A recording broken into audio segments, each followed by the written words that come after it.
हम हमारी गलतियों को किस प्रकार देखते हैं, ये बहुत इम्पॉर्टेंट चीज़ है। नॉर्मली क्या होता है कि या तो हमारी गलतियों की ओर ध्यान जाता ही नहीं है, या हम अपनी गलतियों की ओर हमारा ध्यान चला भी जाता है तो हम उन गलतियों के प्रति अपने आप को डिफेंड करते हैं या अपने आप को क्षमा कर देते हैं। क्या यही रुख हम दूसरों की गलतियों के प्रति अपनाते हैं? शायद नहीं। क्योंकि दूसरों की जब हम देखते हैं, छोटी सी छोटी गलतियों को हम बहुत बड़ा बनाने की कोशिश करते हैं, उजागर करने की कोशिश करते हैं, उनको क्रिटिसाइज़ करते हैं, उनको जज करते हैं। और यही रिश्तों में सब प्रॉब्लम आने का सबसे बड़ा कारण है।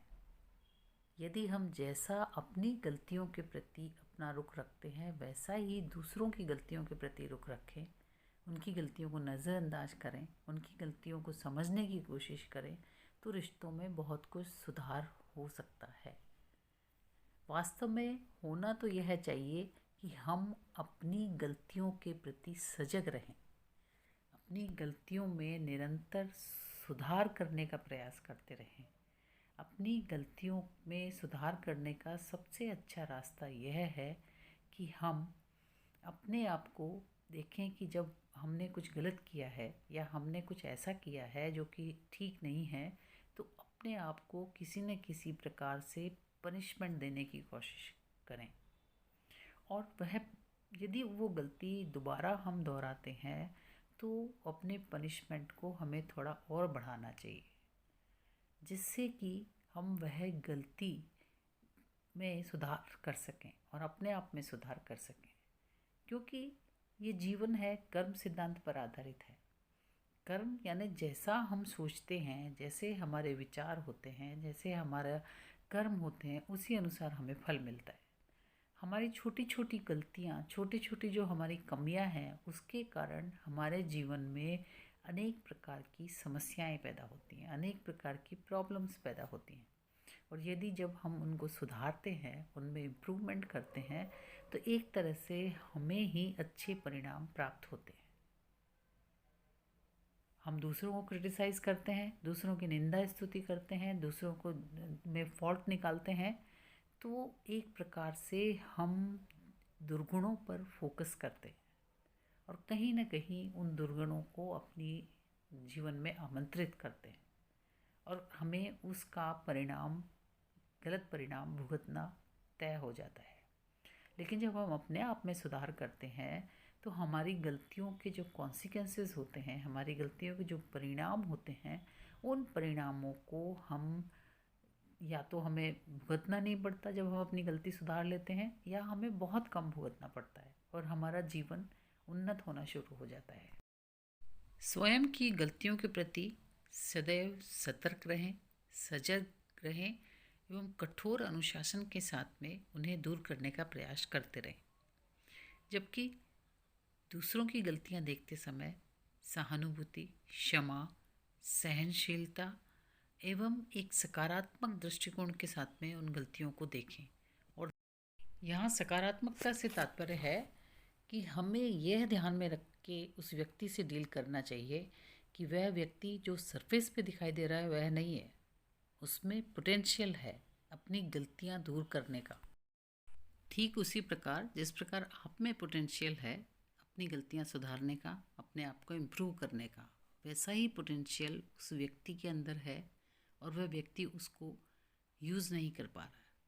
और आप ये देखें कि आप किस प्रकार उस व्यक्ति को हेल्प कर सकते हैं उसके इस पोटेंशियल को बाहर लाने में, उसमें सकारात्मकता बढ़ाने में।